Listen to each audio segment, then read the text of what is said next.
Hey, what's up everybody? So welcome back to the Final Cut Pro series. I'm very excited because this is going to be the last episode of this tutorial.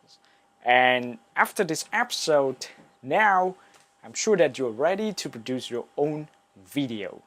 You are ready to be one of the video editors.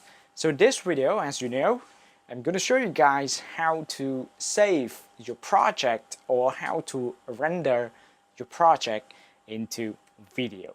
Okay, so are you excited about that? Okay, if you are, keep watching and we can start doing it now. Okay, let's get into this.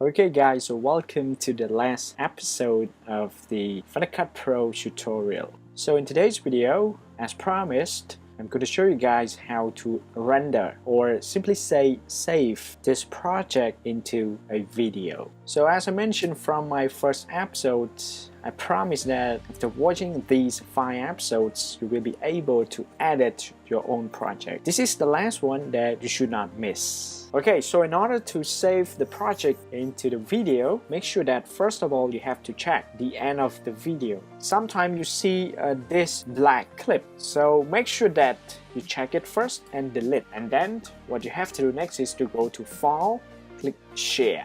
As you can see from share here, you have different options, but you can save your videos too. So the best thing that you should do is to choose master file.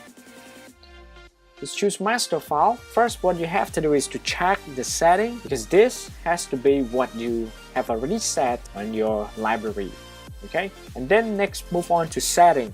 Format, make sure that you choose video and audio. Video code, this is also one of the most important things that you should know.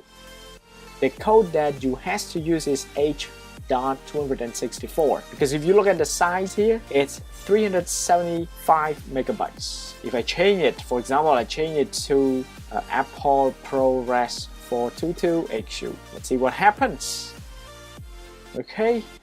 The same file increased up to 3.55 gigabytes, and guess what, the video is about 2 minutes 35 seconds. So remember, H.264. Just click next, and then you will be asked to save onto different locations. So for example, in this example video, then you can see here it is loading right now. You can look at it. While it's doing its job, my suggestion is that it's a good idea that you should not do anything on the Final Cut Pro. For example, like you want to play it just to recheck it, do not do so. Otherwise, this sharing progress is paused automatically. So just sit still, listen to YouTube and do something else. Okay, now it's done. As you can see, when it is done, the video just pop up like that. This is the saved video. You can also see the alert as well, share successful, and I can play to test it. Yeah.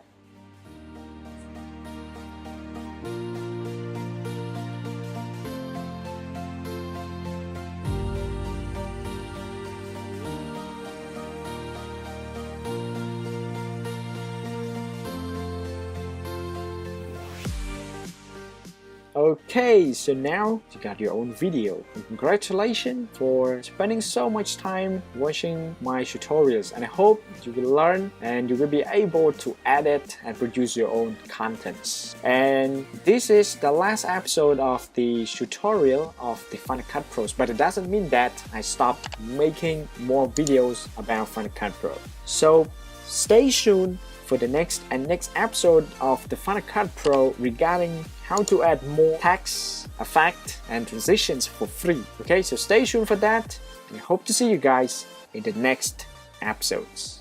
Thank you.